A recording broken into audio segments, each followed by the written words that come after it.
పంపినా లేదా? వీళ్ళిద్దరు ఎప్పుడైనా నిరుద్యోగుల కోసం కొట్లాడినరా? వీళ్ళు కొట్లాడలే. రైతుల కోసం కొట్లాడలే.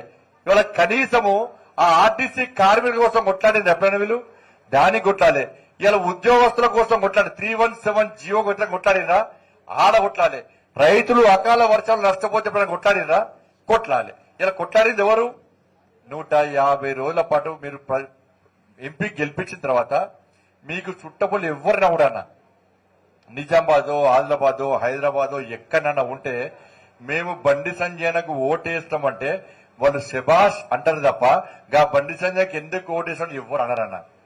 మీ ఓటుకు విలువ నేను తీసుకొచ్చినన్నా. ఏడవైనా నా కరీంనగర్ ప్రజలకు అవమానం జరగద్దు, సన్మానం ఉండాలి. ఏడికైనా బండి సంజయ్కి ఓటేస్తామంటే మంచి ఓటేసిర్రు అని చెప్పి చెప్పడానికి, అటువంటి పేరు రావడానికి ప్రయత్నం చేసే తప్ప ఏ రోజు ఏసీ రూమ్లలో కూర్చొని రెస్ట్ తీసుకోలేదన్నా. ఏ రోజు కోట్ల రూపాయలు సంపాదించుకోలేదన్నా. ఇలా ఆపద వస్తే కష్టం వస్తే అండగా ఉన్న వ్యక్తి నేను. మీరందరూ కష్టపడి నన్ను తయారు చేస్తేనే గల్లీలో ఉన్న బండి సంజయ్ ఇలా ఢిల్లీ దానికా వేయండి వాళ్ళ. దానికి కారణం వాళ్ళంటే ఇలా మీరు. ఏడవైనా నాకు నా కరీంనగర్ ప్రజలు నాకు అండగా ఉన్న నా కార్యకర్తలు నాకు అండగా ఉన్నారని చెప్పి ధైర్యంగా కొట్లాడే తప్ప ఏ రోజు వెనుకడికి వెళ్ళలేదన్నా. కేసీఆర్ ఎన్ని ఇబ్బందులు పెట్టినా కూడా కేసీఆర్ ను ఫాములకెళ్ళి గుంజుకొచ్చింది తప్ప నేనెప్పుడు భయపడి వెనుకపోలేదన్నా. దేశంలో ఏ ఎంపీ మీద ప్రజా సమస్యల కోసం ఫైట్ చేస్తే 109 కేసులు లేవన్నా.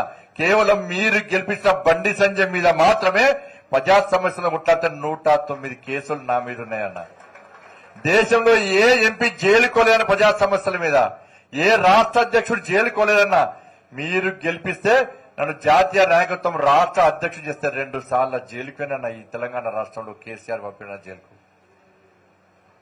ఇలా ఏం చేసిండు అనే వ్యక్తులకు ఇదే గుణపాఠం. ఇలా లేఖలు రాసిన వినోద్ కుమార్, పార్లమెంట్ లో మాట్లాడిన వినోద్ కుమార్ స్మార్ట్ సిటీకి 196 కోట్ల రూపాయలు మోడీ గారు ఇస్తే కేసీఆర్ ఎత్తుకపోతే ఎందుకు లేఖ రాయలేదన్నా? ఈడ లక్ష్మీపూర్కి వచ్చిండు కేసీఆర్, వచ్చిందా లేదా? రైతులు నష్టపోతే వచ్చి 10,000 రూపాయలు అకౌంట్ వేస్తాను పీకింది, అదే వీకిండ్ మళ్ళీ రాలే. మరి వినోద్ కుమార్ గారు కేసీఆర్ కి ఎందుకు లేఖ రాలేదన్నా? ఆరోపీకి అప్రూవల్ ఇవ్వమని ఎందుకు లేఖ రాలేదన్నా? ఇలా ముంపు గ్రామాల గురించి గింత ఇబ్బంది పడుతుంటే ఇలా బహిరంగ సభ పెట్టినాం మేము. చాలాసార్లు నేను మాట్లాడినా. మరి ఇదే వినోదరావు ఎందుకు లేఖ రాయలేదన్నా? ఇండస్ట్రియల్ కారిడార్ చేస్తా నాకు సహకరించుకోని చెప్పి నేను ఆ రోజు ప్రామిస్ చేస్తే ఇదే వినోదరావు ఎందుకు లేఖ రాయలేదన్నా?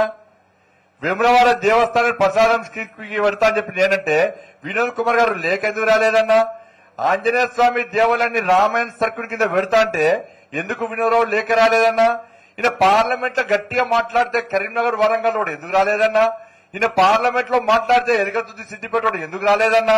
ఈయన పార్లమెంట్ లో మాట్లాడితే గ్రామీణ సడక్ యోజన పైసలు ఎక్కువ ఎందుకు రాలేదన్నా? ఈయన పార్లమెంట్ లో మాట్లాడితే సిఆర్ఎఫ్ నిధులు గ్రామాలకు ఎందుకు రాలేదన్నా? ఏం చేసినన్నా మాట్లాడి కేసీఆర్ కుటుంబానికి ఆస్తి పాస్తులు సంపాదించి పెట్టిండు.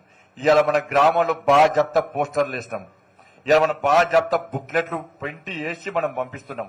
ఇవాళ కేసీఆర్ ప్రభుత్వం బోయిన్పల్లి మండలానికి ఏ గ్రామానికి ఎన్ని నిధులు ఇచ్చింది, ఎంతమందికి డబుల్ బెడ్రూమ్లు ఇచ్చింది, ఎంతమందికి ఇవాళ రేషన్ కార్డులు ఇచ్చింది, ఎంతమంది రైతులకు రుణమాఫీ చేసింది, ఎంతమంది తమ్ముళ్లకు ఉద్యోగాలు ఇచ్చింది, ఇలా చెప్పే దమ్ము ఇలా బీఆర్ఎస్ పార్టీ నాయకులకు ఉందా అనేవాళ్ళ? ఇలా బాజప్తా గ్రామాలలో పోస్టర్లు వేస్తే పోస్టర్లు కూడా విమర్శిస్తారు. బండి సంజయ్ పోస్టర్లు వేసిండు అని పని. ఇవాళ మనం పిలుస్తామన్నా వాళ్ళు చేసిరన్న. ఇలా చెప్పడానికి ఏం లేదన్న వాళ్ళకి. కేవలం ఇద్దరు రాత్రిపూట ఒక్కరితారు. కేసీఆర్ అనే నాణానికి బొమ్మ బొర్సు. ఎవరు? కాంగ్రెస్ పార్టీ అభ్యర్థి, బీఆర్ఎస్ పార్టీ అభ్యర్థి. వాళ్ళు ఇద్దరు కలిసి కరెక్ట్ ఏం మాట్లాడడం రాత్రి అనుకుంటారు, పొద్దున్నేసి బండి సంజయ్ తిట్టుడు స్టార్ట్ చేస్తారు. వాళ్లకు అదే పని. ఇలా కాంగ్రెస్ పార్టీ ఇప్పుడు ఏం చేస్తారు? ఇప్పుడు సవాళ్లు విసురుకుంటారు. ఏంటంటే అందరు మనకు ఓడేయడానికి సిద్ధంగా ఉన్నారు. ఈయన సవాల్ అంటే బీఆర్ఎస్ పార్టీ సవాల్ అంటే కాంగ్రెస్ అంటుంది, కాంగ్రెస్ పార్టీ సవాల్ అంటే బీఆర్ఎస్ పార్టీ అంటారు.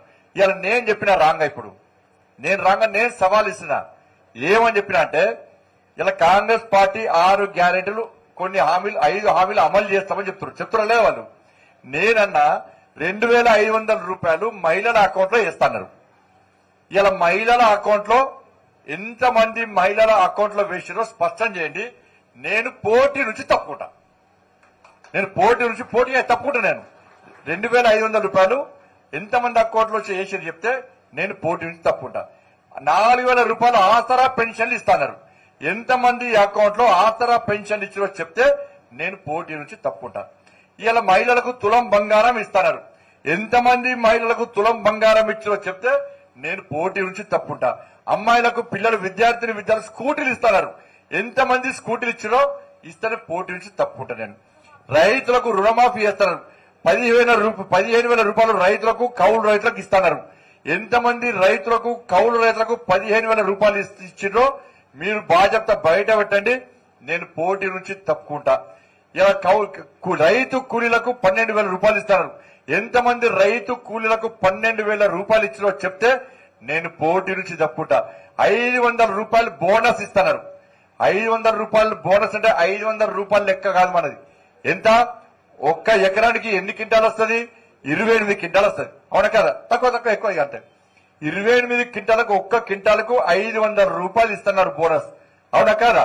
అంటే 28 క్వింటాలకు ఒక్క ఎకరానికి 28 క్వింటాలు అయితే 500 రూపాయల బోనస్ చొప్పున 14,000 రూపాయలు ఒక్కొక్క రైతు అకౌంట్ లో బోనస్ కాంగ్రెస్ పార్టీ ప్రభుత్వం వేయాలి. ఎంతమంది అకౌంట్ లో 14,000 రూపాయలు వేసిరో ఇవాళ చూపెడితే నేను పోటీ నుంచి తప్పుకుంటా. తరుగు తారు తేమ లేకుండా కొంటున్నారు. ఎన్ని క్వింటాలు కొన్నారో చెప్తే నేను పోటీ నుంచి తప్పుకుంటా. రుణమాఫీ చేస్తున్నారు. ఎంతమంది రుణమాఫీ చేసి చెప్తే నేను పోటీ నుంచి తప్పుకుంటా అన్న. సవాలు స్వీకరించానా లేదన్నా? ఇది ఎన్ని రోజులు వేస్తున్నారు? 100 రోజులు వేస్తున్నారు. 100 రోజులు అయిపోయింది కదా? 100 రోజులు దాటి ఎప్పుడో వీకింది కదా? ఎందుకు చేస్తున్నారు? మళ్ళీ ఏమంటే మొన్ననే ప్రభుత్వం వచ్చింది కానీ అంటున్నారు. మొన్ననే వచ్చింది కానీ ఇప్పుడు చేస్తాం. నెక్స్ట్ ఇప్పుడు అసెంబ్లీ ఎన్నికలు చూసుకున్నారట. ఇప్పుడు పార్లమెంట్ ఎన్నికలు చూసుకుంటారట. నెక్స్ట్ స్థానిక సంస్థల ఎన్నికలు చూసుకుంటారట. ఆగస్టు 15 ఎందుకన్నాడు తెలుసా మీకు? ఎందుకన్నారు? ఇవి కాదు, ఇవి అయిపోతాయి. ఇది జూను 3వ తారీఖు అయిపోతాయి. కోడ్ అయిపోతుంది కదా. మరి జూన్ 15 నాడు ఇవ్వచ్చు కదా. జూన్ 15 నాడు ఈ రైతు రుణమాఫీ చేయొచ్చు కదా. మరి ఆగస్టు 15 ఎందుకే? మళ్ళా ఏం చేస్తారంటే సర్పంచ్ ఎన్నికలు పెడతారు. పెట్టి మళ్ళా ఓట్లు వేయించుకున్నాక నువ్వెక్కడా నేనెక్కడా?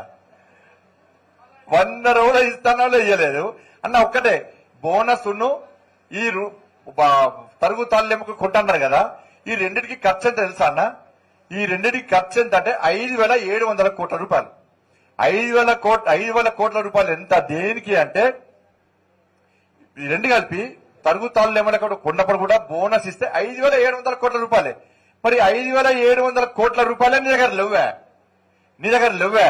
మరి రుణమాఫీ చేస్తే 30,000 కోట్ల రూపాయలు కావాలి. ఎక్కడి చేస్తావు? 5,700 కోట్ల రూపాయలు లేనప్పుడే నువ్వు 30,000 కోట్ల ఎక్కడి చేస్తావు? నువ్వు ఏ దేశం వాళ్ళు ఇస్తారు? ఎవరిస్తారు? మన ముఖ్యమంత్రి గారు ఏమన్నారు? అరే చచ్చిపోతున్నా, నెలకు 11,000 కోట్ల రూపాయలు ఖర్చు అవుతుంది. నాకు కేసీఆర్ ఇచ్చినప్పుడు వడ్డీ కట్టాల్సి వస్తుంది. జీతాలు ఇవ్వడానికే 11,000 కోట్ల రూపాయలు అవే దొరుకుతలేవు అన్నటువంటి రాష్ట్ర ముఖ్యమంత్రి గారు ఇలా రుణమాఫీ ఎప్పుడు చేస్తావు? హామీలు ఎప్పుడు అమలు చేస్తారు? ఒక్కసారి ఈ విషయాలు ఎందుకు చెప్తున్నా అంటే మీరు గ్రామాలలో మీ పోలిముతో ప్రజలకు చెప్పాలని, ప్రజలకు చెప్పాలి.